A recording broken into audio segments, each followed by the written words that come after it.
Praise the Lord, brothers and sisters. பிதாவுக்கும் குமாரனுக்கும் இடையே உள்ள ரகசியம் என்ன? பிதா மற்றும் குமாரன் இவர்கள் இருவரா அல்லது ஒருவரா என்பதை குறித்து இந்த படிப்பினில நாம் ஆராய்ந்து பார்க்கலாம். கொலோசேயர் அதிகாரம் 2 வசனம் 2. அவர்களுடைய இருதயங்கள் தேற்றப்பட்டு அவர்கள் அன்பினால் இணைக்கப்பட்டு பிதாவாகிய தேவனுக்கும் கிறிஸ்துவுக்கும் உரிய ரகசியத்தை அறிந்து கொள்கிற உணர்வின் பூரண நிச்சயத்தினுடைய எல்லா ஐஸ்வர்யத்திற்கும் உரியவர்களாக வேண்டும் என்றே இப்படி விரும்புகிறேன். இந்த வசனத்தில் நம்ம கவனிக்கிறது, பிதாவாகிய தேவனுக்கும் இயேசு கிறிஸ்துவுக்கும் இடையே ஒரு ரகசியம் இருக்குது. அந்த ரகசியத்தை அறிந்து கொள்கிற ஒரு உணர்வு இருக்குது. அந்த உணர்வின் பூரண நிச்சயம் இருக்குது. அந்த உணர்வின் பூரண நிச்சயம் நமக்கு வேண்டும் என்பதை நாம் தெரிந்து கொள்ள வேண்டும். பிதாவுக்கும் குமாரனுக்கும் இடையே ஒரு ரகசியம். அது என்ன ரகசியம்? அப்படிப்பட்ட ரகசியத்தின் உணர்வு நமக்கு இருக்குதா? அந்த உணர்வின் பூரண நிச்சயம் இருக்குதா? இதுதான் ஒரு ரட்சிப்பின் முக்கியமான ஒரு கேள்வியா இருக்குது. அந்த ரகசியத்தை பற்றி நம் ஆராய்ந்து பார்க்கலாம்.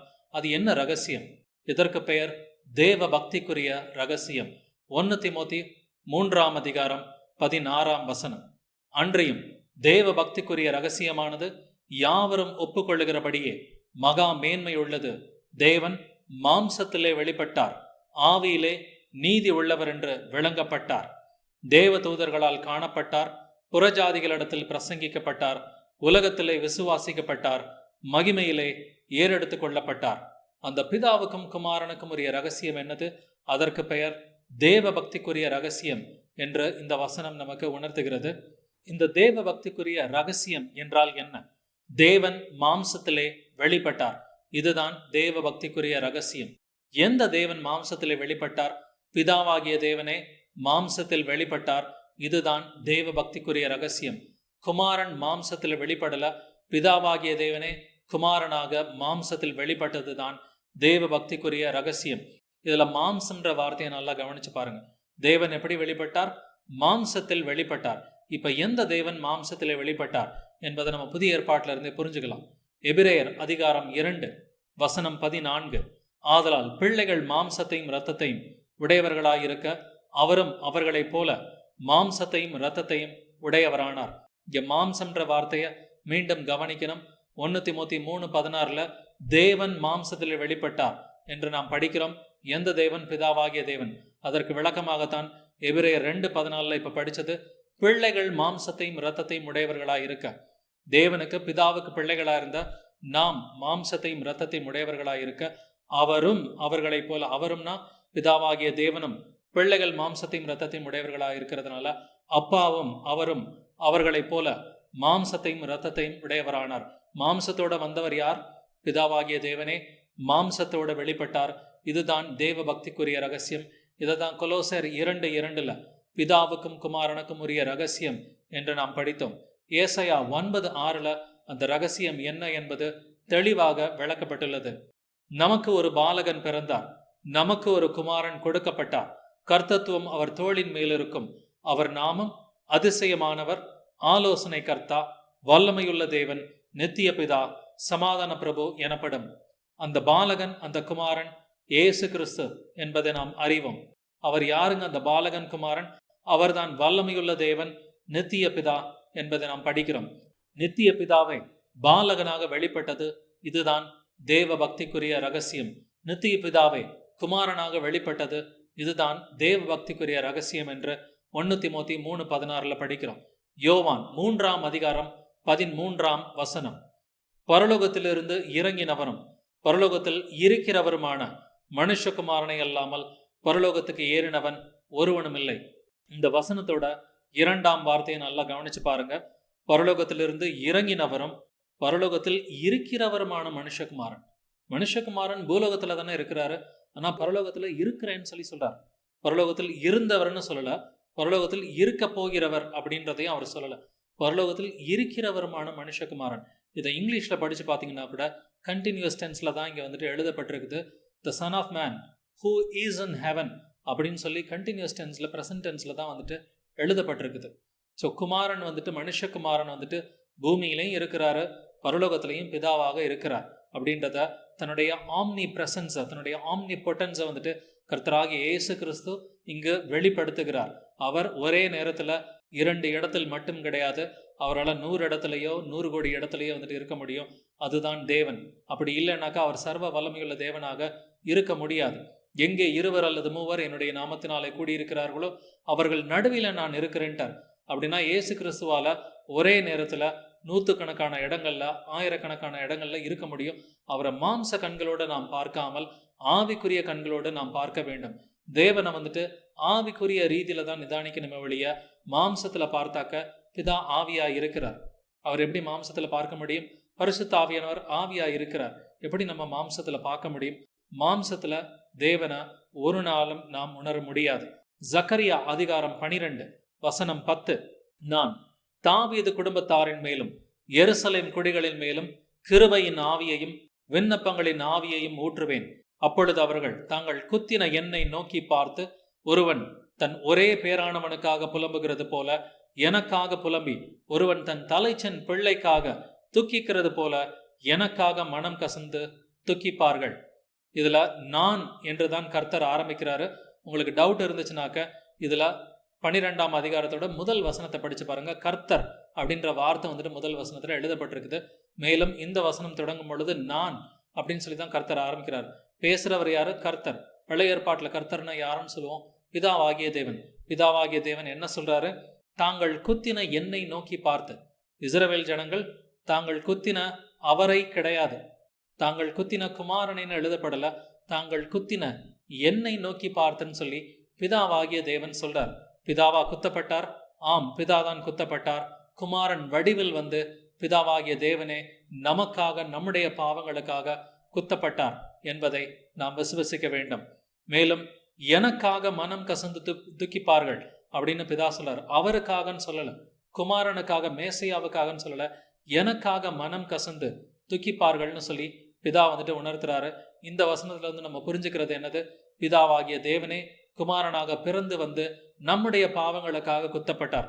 அதனால்தான் அவர்கள் குத்தின என்னை நோக்கி பார்த்துன்னு சொல்லி பிதாவாகிய தேவன் இங்கு சொல்லுகிறார்.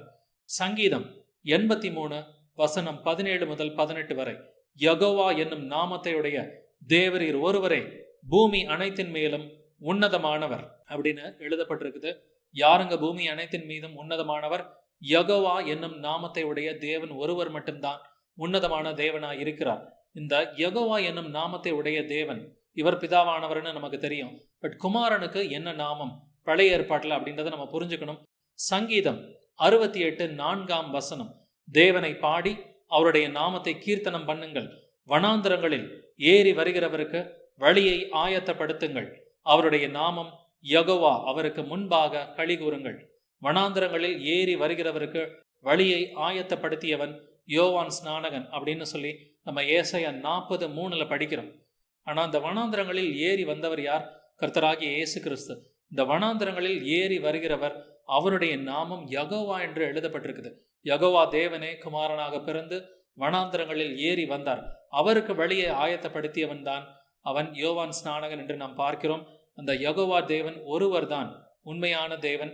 அவர்தான் நமக்கு பிதாவாக, குமாரனாக, பரிசுத்த ஆவியாக இருக்கிறார் என்பதை நாம் விசுவசித்து ஒரே தேவனை, ஒரே கர்த்தரை நாம் விசுவசித்து நித்திய ஜீவனை அடைய வேண்டும். மல்கியா 3ஆம் அதிகாரம் முதல் வசனம், இதோ நான் என் தூதனை அனுப்புகிறேன், அவன் எனக்கு முன்பாக போய் வழியை ஆயத்தம் பண்ணுவான். அப்பொழுது நீங்கள் தேடுகிற ஆண்டவரும் நீங்கள் விரும்புகிற உடன்படிக்கையின் தூதனுமானவர் தம்முடைய ஆலயத்துக்கு தீவிரமாய் வருவார். இதோ வருகிறார் என்று சேனைகளின் கர்த்தர் சொல்லுகிறார். இங்க பேசுறவர் யாருங்க? சேனைகளின் கர்த்தர் சொல்லுகிறார் என்றுதான் வசனம் இங்க முடியுது. பேசுறவர் சேனைகளின் கர்த்தர். இந்த சேனைகளின் கர்த்தர் என்ன சொல்றாரு? நான் என் தூதனை அனுப்புகிறேன், அவன் எனக்கு முன்பாக போய் வழியை ஆயத்தம் பண்ணுவான். அந்த தூதன் யாரு? நம்ம இப்பதான் படிச்சோம். அந்த தூதன் யோவான் ஸ்நானகன். ஏசாயா 40ஆவது அதிகாரத்துல யோவான் ஸ்நானகனை பத்தி எழுதப்பட்டிருக்குது. மேலும் மல்கியாவிலையும் யோவான் ஸ்நானகனை பத்தி எழுதப்பட்டிருக்குது. அவன் யாருக்கு முன்பாக போவான்? எனக்கு முன்பாக போய் வழியை ஆயத்தப்படுத்துவான். அப்ப வந்தவர் யாரு? பேசுகிற சேனைகளின் கர்த்தர் தான் வந்தார். பேசுகிறவர் சேனைகளின் கர்த்தர்னு எழுதப்பட்டிருக்குது. இந்த சேனைகளின் கர்த்தர் என்ன சொல்றாரு? என் தூதனை அனுப்புகிறேன். யோவான் ஸ்நானகன் யாரு? சேனைகளின் கர்த்தருடைய தூதன். யாருக்கு முன்பாக அவன் நடந்து போனான்? அவன் எனக்கு முன்பாக போய் வழியை ஆயத்தம் பண்ணுவான். சேனைகளின் கர்த்தர் இந்த பூமிக்கு வருவதற்கு முன்னாடி அவன் போய் வழியை ஆயத்தப்படுத்துவான் அப்படின்றத நம்ம பார்க்கிறோம். மேலும் அந்த ஆலயம் யாருடைய ஆலயம்? தம்முடைய ஆலயத்துக்கு தீவிரமாய் வருவார். அப்படின்னா கர்த்தராகிய இயேசு கிறிஸ்து தான் சேனைகளின் கர்த்தர். கர்த்தராகிய இயேசு கிறிஸ்துவே பிதாவாக இருக்கிறார். பிதாவாக இருந்த கர்த்தராகிய இயேசு கிறிஸ்து நம்முடைய பாவங்களுக்காக அவர் குமாரனாய் பிறந்தார் என்பதுதான் வேத சத்தியம். மத்தேயு 1:23 அவன் இதோ ஒரு கன்னிகை கர்ப்பவதியாகி ஒரு குமாரனை பெறுவாள், அவருக்கு இம்மானுவேல் என்று பெயரிடுவார்கள் என்று சொன்னான். இம்மானுவேல் என்பதற்கு தேவன் நம்மோடு இருக்கிறார் என்று அர்த்தமா. இயேசு பூமியில பிறக்கும் பொழுது என்ன அர்த்தம்? தேவன் நம்மோடு இருக்கிறார். தேவர்கள்ல 3 பேர்ல ஒருத்தர்லாம் பூமியில கிடையாது. தேவன் முழுமையாகவே அவர் பூமியில நம்மோடு இருந்தார். அதனாலதான் இம்மானுவேல் என்ற பெயர் எழுதப்பட்டிருக்குது. தேவன் முழுமையாகவே பூமியில அவர் பிறந்து வந்தார். 1/3 தேவன்லாம் நமக்கு வரல. 3ல் 1 தேவன்லாம் நமக்கு வரல. ஒரே கர்த்தர், ஒரே தேவன். பழைய ஏற்பாட்டில் இருக்கும் பிதாவாகிய தேவனே குமாரனாக பிறந்து நம்முடைய பாவங்களுக்காக மரித்து அடக்கம் பண்ணப்பட்டு அவர் உயிர்த்தார். அவரே நமக்கு ஒரே இரட்சகராக, ஒரே மீட்பராக இருக்கிறார். கொலோசையர் 2:9 ஏனென்றால் தேவத்துவத்தின் பரிபூரணம் எல்லாம் சரீர பிரகாரமாக அவருக்குள் வாசமாய் இருக்கிறது. தேவத்துவம் என்றால் God head.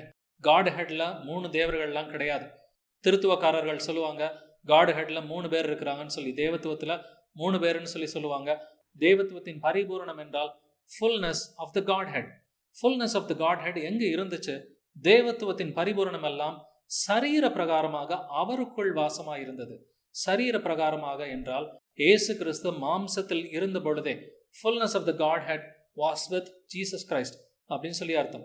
Fullness of the Godhead, தேவத்துவத்தின் பரிபூரணம் இயேசு கிறிஸ்து பூமியில மாம்சமாக உலாவி வந்த பொழுதே தேவத்துவத்தின் பரிபூரணமாகவே அவர் இருந்தார். முழுமையாகவே 100% அவர் தேவனாகவே இருந்தார் அப்படின்றத நம்ம புரிஞ்சுக்கணும். யோவான் 10:30 நானும் பிதாவும் ஒன்றாயிருக்கிறோம் என்றார். நானும் பிதாவும் தனித்தனி நபர்கள்னு சொல்லி இயேசு கிறிஸ்து ஒரு நாளும் சொல்லியது கிடையாது. நானும் பிதாவும் ஒன்றாயிருக்கிறோம். ஒன்றுன்னு சொன்னா ஒண்ணுதான் அர்த்தம். ஒன்று என்றால் 2 என்று அர்த்தம் கிடையாது. யோவான் 14:7 என்னை அறிந்திருந்தீர்களானால் என் பிதாவையும் அறிந்திருப்பீர்கள். இது முதல் நீங்கள் அவரை அறிந்தும் அவரை கண்டும் இருக்கிறீர்கள் என்றார். நீங்க பிதாவை பார்த்துட்டீங்கன்னு சொல்லி கர்த்தராகிய இயேசு கிறிஸ்து சொல்றார். எப்படி இது சாத்தியம்? அவரை கண்டும் இருக்கிறீர்கள் அப்படின்னு சொன்னா இயேசு கிறிஸ்துவை காண்பதுதான் பிதாவை காண்பது. சோ இயேசு கிறிஸ்து அதாவது குமாரனுடைய உடம்புக்குள்ளார இருந்த ஆவி யாருடைய ஆவி? பிதாவின் ஆவியே குமாரனுடைய உடம்புக்குள்ளார இருந்ததுனால நாம் குமாரன் தான் பிதா, பிதாதான் குமாரன் என்று விசுவசிக்கிறோம். யோவான் 14:9 அதற்கு இயேசு, பிலிப்புவே, இவ்வளவு காலம் நான் உங்களுடனே கூட இருந்தும் நீ என்னை அறியவில்லையா? என்னை கண்டவன் பிதாவை கண்டான். அப்படி இருக்க பிதாவை எங்களுக்கு காண்பியும் என்று நீ எப்படி சொல்லுகிறாய்? எவ்வளவு டைரக்டான வசனன்றதை பாருங்க. என்னை கண்டவன் பிதாவை கண்டான் அப்படின்னா நான் தான் பிதா என்று இயேசு ஆணித்தரமாக இங்கு பேசி இருக்கிறார். யோவான் 14:10 நான் பிதாவிலும் பிதா என்னிலும் இருக்கிறதை நீங்கள் விசுவாசிக்கிறதில்லையா? நான் உங்களுடனே சொல்லுகிற வசனங்களை என் சுயமாய் சொல்லவில்லை, என்னிடத்தில் வாசமாய் இருக்கிற பிதாவானவரே இந்த கிரியைகளை செய்து வருகிறார். பிதா என்னில் இருக்கிறார் அப்படின்னு சொன்னா என்ன அர்த்தம்? குமாரன் ஆகிய இயேசு கிறிஸ்துவின் உடம்புக்குள்ளர இருந்த ஆவி யாருடைய ஆவி? அது பிதாவின் ஆவியா இருக்கிறது. யோவான் 4:24 படி தேவன் ஆவியா இருக்கிறார். பிதாவாகிய தேவன் ஆவியா இருக்கிறார். அந்த ஆவியா இருக்கிற பிதா மாம்ச உடம்புக்குள்ளர குமாரனா பிறந்து வரார். அதனாலதான் இயேசு கிறிஸ்து சொல்றாரு பிதா என்னில் இருக்கிறார். மேலும் இதே வசனத்துல என்னிடத்தில் வாசமாய் இருக்கிற பிதாவானவரே அப்படின்னா இயேசு கிறிஸ்துவின் உடம்புக்குள்ளர வாசமாய் இருந்தது யாரு? பிதாவின் ஆவிதான் இயேசு கிறிஸ்துவின் உடம்புக்குள்ளர வாசமா இருந்தது என்பதை நாம் விசுவசிக்க வேண்டும். யூதர்கள் எங்கேயாவது 2 தேவனை ஏற்றிருக்கிறாங்களா? ஏத்துக்கிட்டதே கிடையாது. யூதர்கள் எப்பொழுதும் ஒரு தேவனை தான் விசுவசிப்பாங்க. இயேசு கிறிஸ்துவன் அப்போஸ்தலர்களும் யூதர்களா தான் இருந்தாங்க. அதுல ஒரு அப்போஸ்தலன் தான் தோமா. இவன் ரொம்ப சந்தேக புத்திக்காரன்றது நம்ம எல்லாருக்குமே தெரியும். அப்படிப்பட்ட தோமாவே இயேசு கிறிஸ்துவை பார்த்து என்ன பேசுறான்றதை நம்ம பார்க்கலாம். யோவான் 20:28 தோமா அவருக்கு பிரதியுத்தரமாக என் ஆண்டவரே என் தேவனே என்றான். தோமா ஒரு யூதனாகிய தோமா என்ன சொல்றான்? என் ஆண்டவரே என் தேவனே அப்படின்னு சொல்லி தோமா சொல்றான்னா என்ன அர்த்தம்? தோமா 2 தேவனை ஏத்துக்கிட்டானா? இல்லவே இல்லை. தோமா நீர்தான் பிதா என்பதை நான் ஒத்துக்கொள்கிறேன் அப்படின்ற வார்த்தை தான் என் ஆண்டவரே என் தேவனே, நீங்க பிதான்றது எனக்கு இப்பதான் புரியுது அப்படின்னு சொல்லி அவன் கன்ஃபஸ் பண்ண அந்த வசனம் தான் என் ஆண்டவரே என் தேவனே என்கிற இந்த ஒரு வார்த்தை. யூதர்கள் ஒரு நாளும் 2 கர்த்தரை 2 தேவனை விசுவசித்தது கிடையாது. யூதனாகிய தோமா என் ஆண்டவரே என் தேவனே என்று சொல்லும் பொழுது இயேசு கிறிஸ்து தான் மாம்சத்தில் வந்த பிதாவாகிய தேவன் என்பதை அவனும் அறிக்கை செய்கிறான். 1 கொரிந்தியர் 15ஆம் அதிகாரம் 47ஆம் வசனம், முந்தின மனுஷன் பூமியிலிருந்து உண்டான மண்ணானவன், 2ஆம் மனுஷன் வானத்திலிருந்து வந்த கர்த்தர். 2ஆம் மனுஷன் யாருங்க? வானத்திலிருந்து வந்த கர்த்தர். பழைய ஏற்பாட்டில் வானத்தில் இருந்த கர்த்தர் யாரு? பிதாவாகிய தேவன் தான் பழைய ஏற்பாட்டில் வானத்தில் இருந்த கர்த்தர். அந்த வானத்தில் இருந்த கர்த்தரை வந்துட்டு 2ஆம் மனுஷனாக, 2ஆம் ஆதாமாக அவர் இறங்கி வந்தார். இயேசு கிறிஸ்துவாக வந்தது வேறு யாரும் கிடையாது, வானத்திலிருந்து இறங்கிய பிதாவாகிய கர்த்தரை. யோவான் அதிகாரம் 8 வசனங்கள் 24 முதல் 25 வரை மற்றும் வசனம் 27. ஆகையால் நீங்கள் உங்கள் பாவங்களில் சாவீர்கள் என்று உங்களுக்கு சொன்னேன். நானே அவர் என்று நீங்கள் விசுவசியாவிட்டால் உங்கள் பாவங்களிலே சாவீர்கள் என்றார். அதற்கு அவர்கள், நீர் யார் என்றார்கள். இயேசு அவர்களை நோக்கி, நான் ஆதி முதலாய் உங்களுக்கு சொல்லி இருக்கிறவர் தான். பிதாவை குறித்து பேசினார் என்று அவர்கள் அறியாதிருந்தார்கள். இயேசு கிறிஸ்து திட்டவட்டமா சொல்றாரு, நானே அவர் என்று நீங்கள் விசுவசியாவிட்டால் உங்கள் பாவங்களிலே சாவீர்கள். இது பரிசேயர்களுக்கு மட்டும் கிடையாது, கிறிஸ்தவர்களுக்கும் உண்மைதான். நானே அவர் அப்படின்னா என்ன அர்த்தம்? அதை கேள்வியும் கேட்குறாங்க. 25ஆவது வசனத்துல நீர் யார் அப்படின்னு கேட்குறாங்க.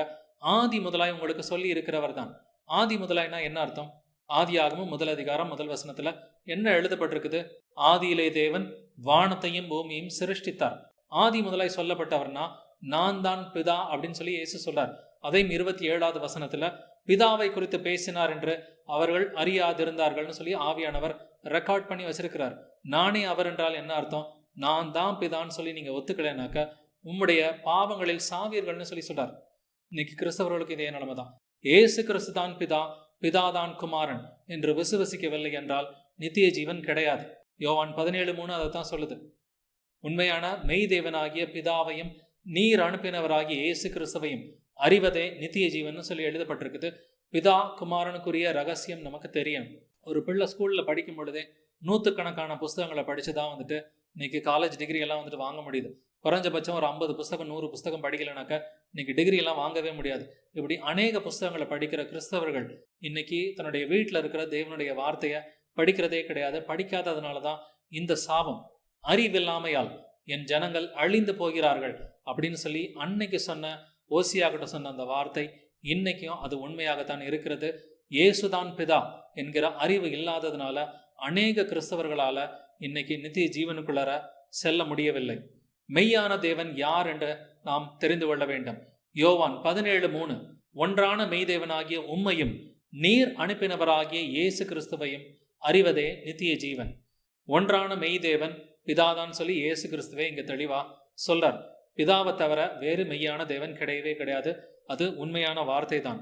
இந்த பிதாவாகிய தேவனுக்கும் குமாரனுக்கும் என்ன ரகசியம்? இந்த மெய்யான தேவன் குமாரன்னு சொல்லி யோவான் இன்னொரு இடத்துல சொல்லியிருக்கிறார். 1 யோவான் 5ஆம் அதிகாரம் 20ஆம் வசனம், அன்றியும் நாம் சத்தியம் உள்ளவரை அறிந்து கொள்வதற்கு தேவனுடைய குமாரன் வந்து நமக்கு புத்தியை தந்திருக்கிறார் என்றும் அறிவோம். அவருடைய குமாரனாகி இயேசு கிறிஸ்து எனப்பட்ட சத்தியம் உள்ளவருக்குள்ளும் இருக்கிறோம். இவரே மெய்யான தேவனும் நித்திய ஜீவனுமாய் இருக்கிறார். இங்க குமாரனாகிய இயேசு கிறிஸ்து யாருங்க? மெய்யான தேவன் சொல்லி எழுதப்பட்டிருக்குது. ஆனா யோவான் 17:3 ஒன்றான மெய் தேவன் பிதான்னு எழுதப்பட்டிருக்குது. ரெண்டையுமே யோவான் தான் வந்துட்டு எழுதியிருக்கிறான். ஒரு இடத்துல பிதாதான் மெய் தேவன் எழுதியிருக்கிறான், இன்னொரு இடத்துல குமாரனாகிய இயேசு கிறிஸ்து மெய் தேவன். அப்ப நமக்கு 2 மெய் தேவனா? இல்லையே, நமக்கு ஒரே ஒரு மெய் தேவன் தான் இருக்கிறார் என்பதை வேதம் சொல்கிறது. அப்படின்னாக்க பிதாவும் குமாரனும் நமக்கு ஒரு கர்த்தராய், ஒரு நபராய், ஒரு தேவனாய் இருக்கிறார் என்பதை நாம் விசுவசிக்க வேண்டும்.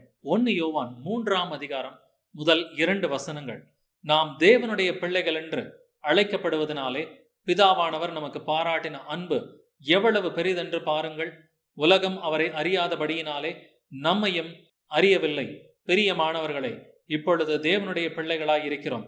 இனி எவ்விதமாய் இருப்போம் என்று இன்னும் வெளிப்படவில்லை. ஆகிலும் அவர் வெளிப்படும் பொழுது அவர் இருக்கிற வண்ணமாகவே நாம் அவரை தரிசிப்பதனால் அவருக்கு ஒப்பாயிருப்போம் என்று அறிந்திருக்கிறோம்.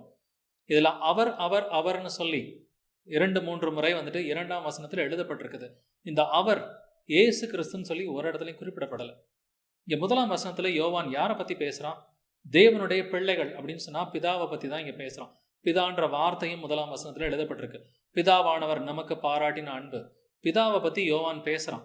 பேசும் பொழுது 1ஆம் வசனத்திலே உலகம் அவரை அறியாதபடியினாலே, உலகம் யார் அறியலையா? பிதாவை அறியவில்லைன்னு சொல்லி சொல்றான். மேலும் 2வது வசனத்துல தேவனுடைய பிள்ளைகளாய் இருக்கிறோம். இங்கேயும் திரும்பவும் பிதாவை பத்தி தான் பேசுறாரு. அதனாலதான் பிள்ளைகள்ன்ற வார்த்தை வந்திருக்குது. 2ஆம் வசனத்துல அவர் வெளிப்படும் பொழுது, இங்க குமாரன் இயேசு கிறிஸ்துன்ற வார்த்தையே வரலையே. அவர் வெளிப்படும் பொழுதுனா 1ஆம் வசனத்துல பிதாவை பத்தி பேசிட்டு 2ஆம் வசனத்துல அவர் வெளிப்படும் பொழுதுனா யார்? பிதாவாகிய தேவனே குமாரன் வடிவில வெளிப்படும் பொழுது அவர் இருக்கிற வண்ணமாகவே நாம் அவரை தரிசிப்பதனால், யாரை தரிசிக்கிறோம்? பிதாவையே இயேசு கிறிஸ்துவின் வடிவத்துல நாம் தரிசிக்கிறோம். அதனாலதான் என்னை கண்டவன் பிதாவை கண்டான் அப்படின்ற வசனங்களை ஆண்டவராகிய இயேசு கிறிஸ்து பேசுறாரு.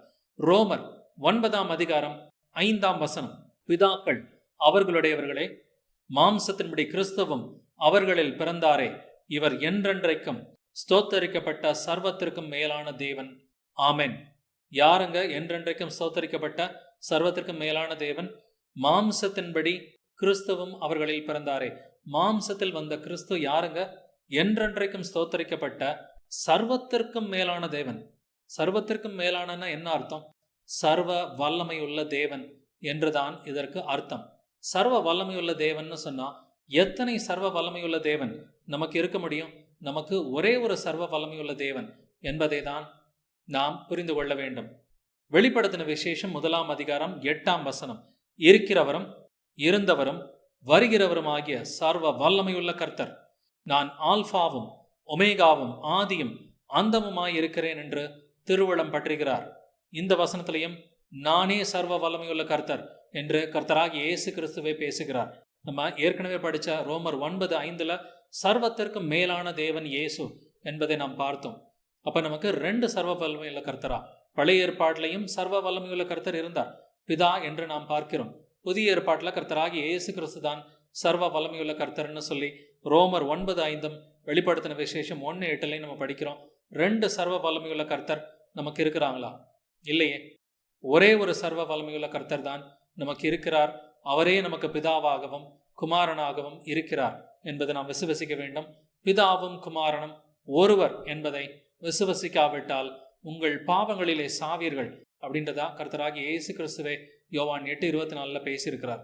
தீத்து 2ஆம் அதிகாரம் 13ஆம் வசனம், நாம் நம்பி இருக்கிற ஆனந்த பாக்கியத்துக்கும் மகாதேவனும் நமது இரட்சகருமாகிய இயேசு கிறிஸ்துவனுடைய மகிமையின் பிரசன்னமாகுதலுக்கும் எதிர்பார்த்து கொண்டிருக்கும்படி நமக்கு போதிக்கிறது. இயேசு கிறிஸ்து யாருங்க? மகாதேவனும் நமது இரட்சகருமாகிய இயேசு கிறிஸ்து. இயேசு சாதாரண தேவன்லாம் கிடையாது. மகாதேவன்னா என்ன அர்த்தம்? அவருக்கு மேல இன்னொரு தேவன் கிடையாது. நம்ம என்ன நினைக்கிறோம்? பழைய ஏற்பாட்டில் இருக்கிற கர்த்தர் பெரிய கர்த்தர், புதிய ஏற்பாட்டில் இருக்கிற கர்த்தர் கொஞ்சம் சிறிய கர்த்தர், ஏன்னா இவர் குமாரன் அப்படின்னு சொல்லி நினைக்கிறோம். ஆனா இயேசு கிறிஸ்து யார்? மகாதேவன். அவர் சர்வத்திற்கும் மேலான தேவன், அவர் சர்வ வல்லமையுள்ள கர்த்தர். இப்படியெல்லாம் கர்த்தராகிய இயேசு கிறிஸ்துவை பத்தி புதிய ஏற்பாட்டில் எழுதப்பட்டிருக்கு. மகாதேவன் சொன்னா இவர்தான் பிதாவாகிய தேவன் என்பதை இப்படியெல்லாம் புதிய ஏற்பாட்டில் ஆவியானவர் எழுதி வைத்திருக்கிறார். 2 பேதுரு 1 அதிகாரம் 1ஆம் வசனம், நம்முடைய தேவனும் இரட்சகருமாயிருக்கிற இயேசு கிறிஸ்துவனுடைய நீதியால் எங்களைப் போல அருமையான விசுவாசத்தை பெற்றவர்களுக்கு இயேசு கிறிஸ்துவின் ஊழியக்காரனும் அப்போஸ்தலனுமாகிய சீமோன் பேதுரு எழுதுகிறதாவது. இந்த வசனத்துல கவனிச்சு பாருங்க, நம்முடைய தேவனும் இரட்சகருமாயிருக்கிற இயேசு கிறிஸ்து. இயேசு இரட்சகர் மட்டும் கிடையாது, இயேசு தேவன் என்பதை நாம் விசுவசிக்க வேண்டும். எப்படிப்பட்ட தேவன்? சர்வத்திற்கும் மேலான தேவன். அவர் சர்வ வல்லமையுள்ள தேவன், மகாதேவன். இப்படிப்பட்ட வார்த்தைகளை நம்ம புதிய ஏற்பாட்டில் பார்த்தோம். 1 கொரிந்தியர் 2ஆம் அதிகாரம் வசனம் 8, அதை இப்பிரபஞ்சத்து பிரபுக்களில் ஒருவனும் அறியவில்லை, அறிந்திருந்தார்களானால் மகிமையின் கர்த்தரை அவர்கள் சிலுவையில் அறைய மாட்டார்களே. இயேசு கிறிஸ்து யாரு? மகிமையின் கர்த்தர்னு சொல்லி எழுதப்பட்டிருக்கு. அப்படின்னாக்க த லார்ட் ஆஃப் க்ளோரி. மகிமையின் கர்த்தர் பழைய ஏற்பாட்டில் யாரு? பிதாவாகிய தேவன் தான் மகிமையின் கர்த்தர். புதிய ஏற்பாட்டில் மகிமையின் கர்த்தர் யாரு? கர்த்தராகிய இயேசு கிறிஸ்து. நமக்கு ஒரே ஒரு மகிமையின் கர்த்தர் தான் இருக்கிறார். இதே வார்த்தை யாக்கோபுலையும் எழுதப்பட்டிருக்குது. யாக்கோபு 2ஆம் அதிகாரம் 1 வசனம், என் சகோதரரே, மகிமையுள்ள நம்முடைய கர்த்தராகிய இயேசு கிறிஸ்துவின் மேலுள்ள விசுவாசத்தை பட்சதாபத்தோட பற்றி கொள்ளாதிருப்பீர்களாக. இந்த வார்த்தைகளை கவனிச்சு பாருங்க. மகிமையுள்ள கர்த்தராகிய இயேசு கிறிஸ்து, அங்க மகிமையின் கர்த்தர்ன்ற வார்த்தைய 1 கொரிந்தியர் 2:8 படிச்சோம். யாக்கோபு 2:1 மகிமையுள்ள கர்த்தராகிய இயேசு கிறிஸ்து. இயேசு கிறிஸ்து தான் மகிமையின் தேவன், மகிமையின் கர்த்தர் என்பதை நம்மால் புரிந்து கொள்ள முடியும். 1 பேதுரு 1 அதிகாரம் வசனம் 10 முதல் 11 வரை, உங்களுக்கு உண்டான கிருபையை குறித்து தீர்க்க தரிசனம் சொன்ன தீர்க்கதரிசிகள் இந்த ரட்சிப்பை குறித்து கருத்தாய் ஆராய்ந்து பரிசோதனை பண்ணினார்கள். தங்களில் உள்ள கிறிஸ்துவின் ஆவியானவர் கிறிஸ்துவுக்கு உண்டாகும் பாடுகளையும் அவைகளுக்கு பின்வரும் மகிமைகளையும் முன்னறிவித்த போது என்ன காலத்தை குறித்தார் என்பதையும் அந்த காலத்தின் விசேஷம் என்னதென்பதையும் ஆராய்ந்தார்கள். 10ஆம் வசனத்துல கவனிச்சு பாருங்க. பேதுரு யாரை பத்தி பேசுறான்? பழைய ஏற்பாட்டில் இருந்த தீர்க்க தரிசிகளை பத்தி பேசுறான். தீர்க்க தரிசனம் சொன்னா தீர்க்க தரிசிகள் அப்படின்ற வார்த்தை இங்க எழுதப்பட்டிருக்குது.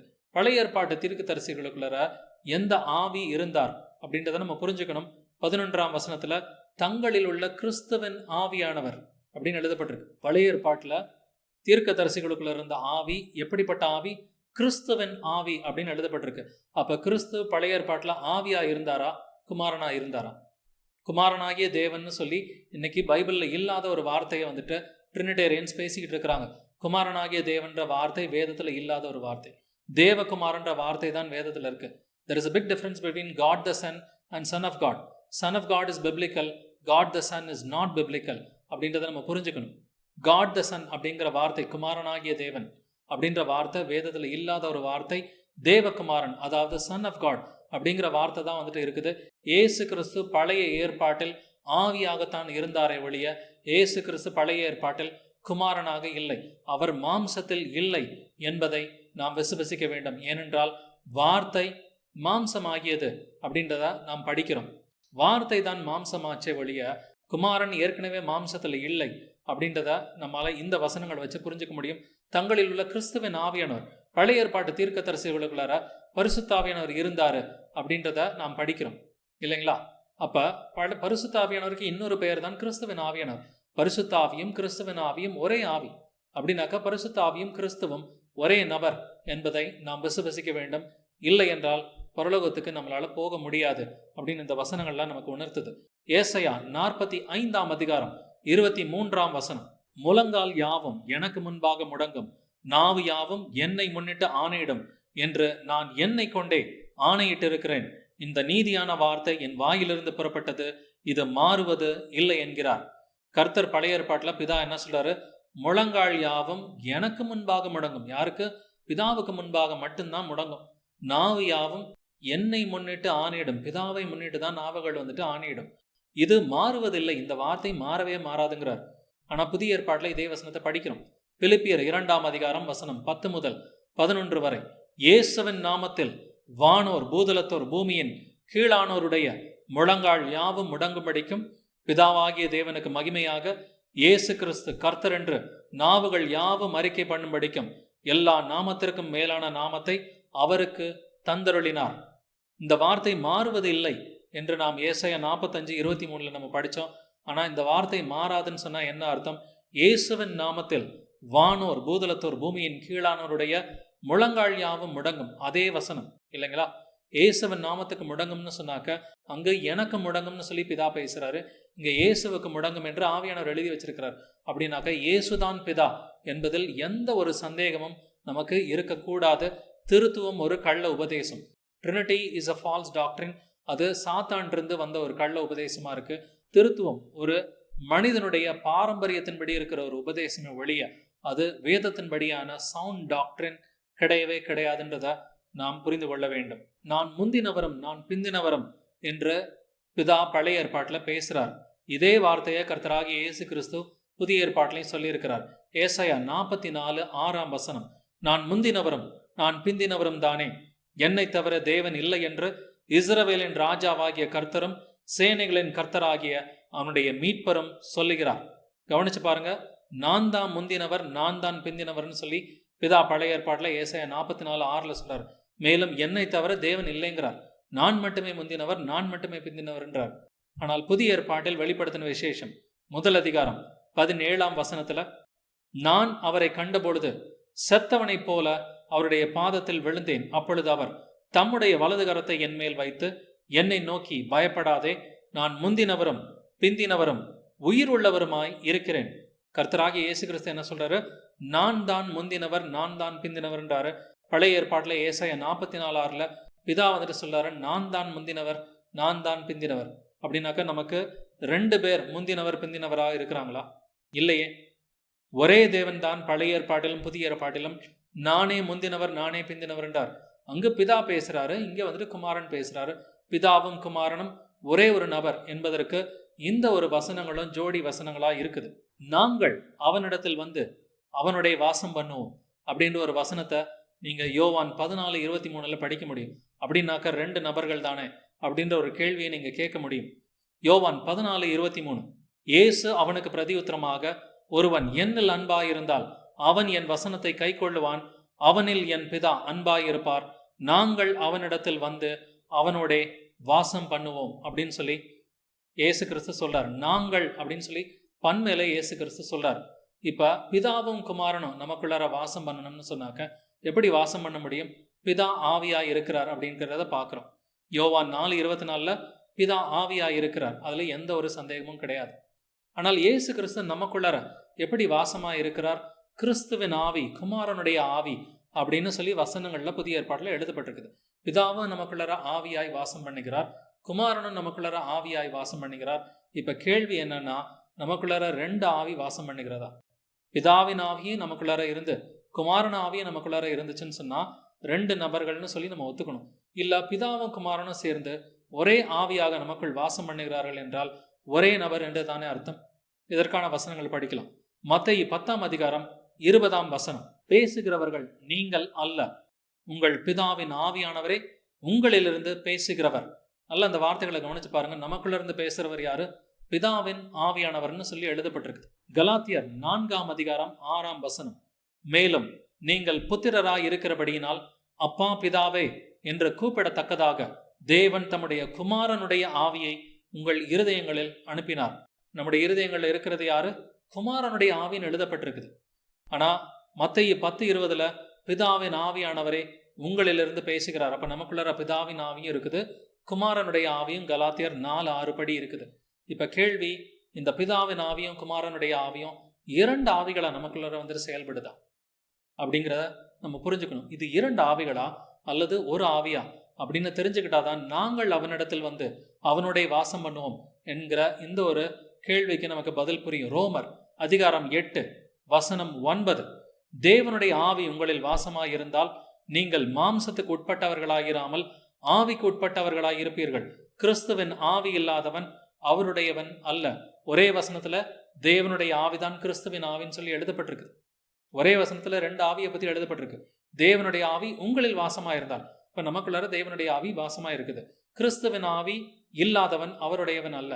அப்ப நமக்குள்ளார கிறிஸ்துவின் ஆவி இருக்குது. 2 ஆவியும் ஒரே ஆவி அப்படின்னு சொன்ன நாங்கள் அவனிடத்தில் வந்து அவனுடைய வாசம் பண்ணுவோம்னா என்ன அர்த்தம்? நானும் பிதாவும் ஒரே ஆவியாக வந்து அவனுடைய வாசம் பண்ணுவோம் அப்படிங்கறதான் கர்த்தராகிய இயேசு கிறிஸ்து பேசுறார். அப்ப நமக்குள்ள பரிசுத்த ஆவியும் இருக்குது அப்படின்னு வசனங்கள்ல படிக்கிறோம். நாம் பரிசுத்த ஆவியின் ஆலயமாய் இருக்கிறோம், நமக்குள்ள பரிசுத்த ஆவியினர் இருந்து பேசுவார், ஜெபம் பண்ணுவார் அப்படிங்கிறத ரோமர் 8:26-27 நம்ம படிக்கிறோம். இப்ப நமக்குள்ள 3 ஆவிகள் செயல்படுதா? ஒரே ஆவி அப்படிங்கிற வார்த்தை புதிய ஏற்பாட்டுல பல முறை ஆவியானவரால் எழுதப்பட்டிருக்கு. ஒன் ஸ்பிரிட் அப்படிங்கிற அந்த வார்த்தையை போட்டு நீங்க சர்ச் பண்ணி பாருங்க. பைபிளுக்குள்ளார வந்துட்டு நியூ டெஸ்டமெண்ட்டுக்குள்ளார ஒன் ஸ்பிரிட்ன்ற வார்த்தையை சர்ச் பண்ணி பார்த்தீங்கன்னாக்க அநேக வசனங்கள்ல வந்துட்டு ஒரே ஆவி அப்படின்னு சொல்லி எழுதப்பட்டிருக்குது. நமக்குள்ளார செயல்படுவது ஒரே ஒரு ஆவியை ஒழிய 3 ஆவிகள் கிடையாது. ஒரே ஒரு ஆவி நமக்குள்ளார செயல்படுறதுனால என்ன புரிஞ்சுக்கலாம்? பிதா குமாரன் பரிசுத்த ஆவி நமக்குள்ளார ஒரு ஆவியாக செயல்படுகிறார் என்றால் பிதா குமாரன் பரிசுத்த ஆவி ஒரே ஒரு நபரே ஒழிய அவர் 3 நபர்கள் கிடையாது. 1 கொரிந்தியர் 12ஆம் அதிகாரம் 13ஆம் வசனம், நாம் யூதராயினும் கிரேக்கராயினும் அடிமைகளாயினும் சுயாதீனராயினும் எல்லாரும் ஒரே ஆவியினாலே ஒரே சரீரத்திற்குள்ளாக ஞானஸ்நானம் பண்ணப்பட்டு எல்லாரும் ஒரே ஆவிக்குள்ளாகவே தாகம் தீர்க்கப்பட்டோம். இந்த வார்த்தைகளை கவனிச்சு பாருங்க. ஒரே ஆவியினாலே, ஒரே ஆவிக்குள்ளாகவே 3 ஆவிகள் நமக்குள்ள செயல்படுறது கிடையாது. பிதா தனி ஆவியாகவும், குமாரன் தனி ஆவியாகவும், பரிசுத்த ஆவி தனி ஆவியாகவும் விசுவாசிகளுக்குள்ளார செயல்படுவது கிடையாது. ஒரே ஆவி அப்படிங்கிற வார்த்தை இந்த வசனத்துல 2 முறை வருது. அப்படின்னா நமக்குள்ளார ஒரு ஆவி இருக்கிறார் அப்படின்னு சொன்னாக்க தேவன் நமக்கு ஒருவராய் இருக்கிறார் என்பதை நாம் விசுவசிக்க வேண்டும். பரிசுத்த ஆவியை அனுப்புவது யார்? பிதாதான் விசுவாசிகளுக்குள்ளார பரிசுத்த ஆவியை அனுப்புகிறார் என்பதை நாம் படிக்கிறோம். யோவான் 14ஆம் அதிகாரம் 26ஆம் வசனம், என் நாமத்தினாலே பிதா அனுப்ப போகிற பரிசுத்த ஆவியாகிய தேற்றரவாளனை எல்லாவற்றையும் உங்களுக்கு போதித்து நான் உங்களுக்கு சொன்ன எல்லாவற்றையும் உங்களுக்கு நினைப்பூட்டுவார். இந்த வசனத்துல கர்த்தராகிய இயேசு கிறிஸ்து என்ன சொல்றாரு? பிதா அனுப்ப போகிற பரிசுத்த ஆவி அப்படின்னு சொல்றாரு. ஸோ நல்லா புரிஞ்சுக்குங்க, பரிசுத்த ஆவி அனுப்புறது பிதா அப்படின்றது இந்த வசனத்துல தெளிவா இருக்குது. யோவான் 16ஆம் அதிகாரம் 7ஆம் வசனம், நான் உங்களுக்கு உண்மையை சொல்லுகிறேன், நான் போகிறது உங்களுக்கு பிரயோஜனமாய் இருக்கும். நான் போகாதிருந்தால் தேற்றரவாளன் உங்களிடத்தில் வரார். நான் போவேனே ஆகில் அவரை உங்களிடத்தில் அனுப்புவேன். கவனிச்சு பாருங்க வார்த்தைகளை. இயேசு கிறிஸ்து சொல்றாரு, நான் போவேனே ஆகில் அவரை உங்களிடத்தில் அனுப்புவேன். இப்போ பரிசுத்த ஆவியை அனுப்புவது யாரு? இயேசு கிறிஸ்துவா, பிதாவா? பிதாதான் இயேசு என்பதை நாம் உணர்ந்து கொள்வதற்காக தான் இப்படி ஆவியானவர் வசனங்கள் எழுதியிருக்கிறாரு. யோவான் 14:26 பிதாதான் பரிசுத்த ஆவியை அனுப்புகிறார் என்று எழுதியிருக்கிறது. யோவான் 16:7 இயேசு கிறிஸ்து தான் பரிசுத்த ஆவியை அனுப்புகிறார். ரெண்டும் உண்மைதான். இந்த 2 வசனத்தை ஹார்மனைஸ் பண்ணி பார்த்தீங்கன்னாக்க பிதாதான் குமாரன், குமாரன் தான் பிதா என்பது தெளிவாய் இருக்கிறது. இந்த படிப்பினையில நாம் பார்த்தது பிதாவும் குமாரனும் ஒரே நபராக, ஒரே ஆவியாக நமக்குள் செயல்படுகிறார். அவர் ஒரே நபர். பிதாவும் குமாரனும் நமக்கு ஒரே நபராக இருக்கிறார். பிதாதான் இயேசு, இயேசுதான் பிதாவாக இருக்கிறார். அடுத்த வீடியோல நாம் ஆராய்ந்து பார்க்க போற படிப்பினை, பிதாவுக்கும் பரிசுத்த ஆவியானவருக்கும் இடையே உள்ள ரகசியம் என்ன? பிதா மற்றும் பரிசுத்த ஆவி இவர்கள் இருவரா அல்லது ஒருவரா என்பதை குறித்து அடுத்த வீடியோவில் நம்ம ஆராய்ந்து பார்க்கலாம். இந்த படிப்பினை சம்பந்தமா உங்களுக்கு கேள்விகள் இருந்தா ஸ்கிரீன்ல இருக்கிற மொபைல் நம்பருக்கு கால் பண்ணுங்க, இல்ல வாட்ஸ்அப்ல மெசேஜ் அனுப்புங்க. Praise the Lord Jesus. May God bless you all.